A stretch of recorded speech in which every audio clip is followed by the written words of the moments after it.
welcome to The View from the EBRD. We're here in Cyprus, and this is the annual event of the European Bank for Reconstruction and Development.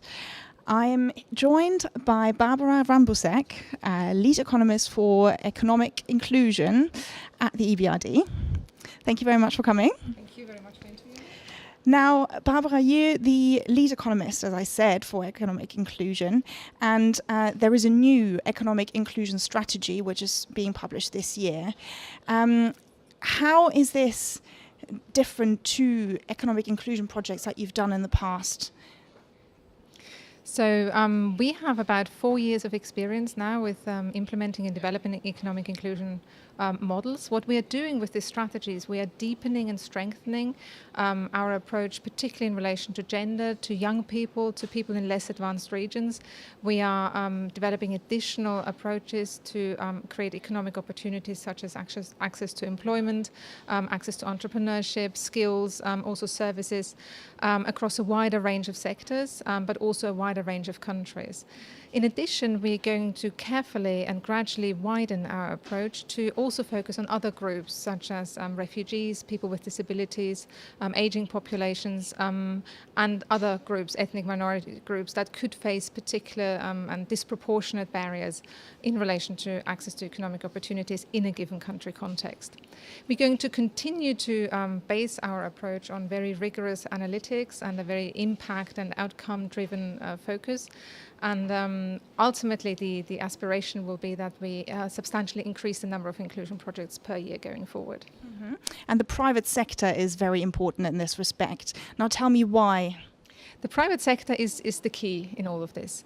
The private sector creates 9 out of 10 jobs internationally and is the key driver that really can promote economic inclusion. So as a bank, we work very closely with the private sector, and we leverage that engagement and that leverage that we have to address business challenges that companies face in terms of currently being unable to recruit people with the right skills, or diversifying their workforce, or tapping into new markets.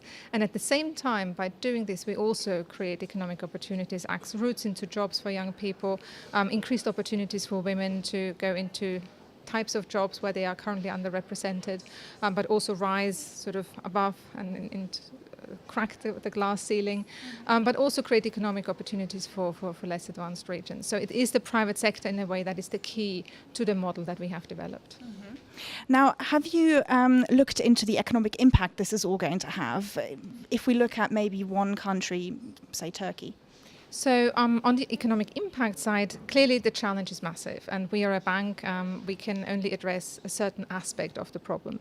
However, by working with the private sector, particularly in Turkey, we work with some very large companies who create thousands and thousands of jobs, and if we can open those up for women, for example, in the automotive sector, or for young people in retail tourism sectors, then we can really make a substantial difference. To give you an example from Jordan, we have 2 projects here where we work with a large retailer in Amman and a tourism development in Aqaba, and that in combination creates about 5,000 jobs. We have developed with our clients local training programs that are training hundreds of young people, young women, now also including refugees through these programs, and then facilitate the routes into jobs for that. Mm-hmm. And which countries are especially in need of economic inclusion help? So we have undertaken what we call inclusion gap assessments, where we look at different market dimensions, education systems and other dimensions that are relevant in this context to better understand what specific barriers, let's say, women face, or young people, or people in less developed regions. These inclusion gaps tend to be largest for what we call the CEMED region, so the North Africa region, the 4 countries where we work there, so that is Jordan, Egypt, Morocco and Tunisia, and then also for Turkey, as well as Western Balkans, where youth unemployment is very, very high at 58%, for example, in Bosnia. So there are massive challenges. However, increasingly also we're looking at Central Asia and other parts of the EBRD region. But those initial 3 regions were where we started this inclusion approach. Mm-hmm. Great. Well, Barbara Rambousek, thank you very much.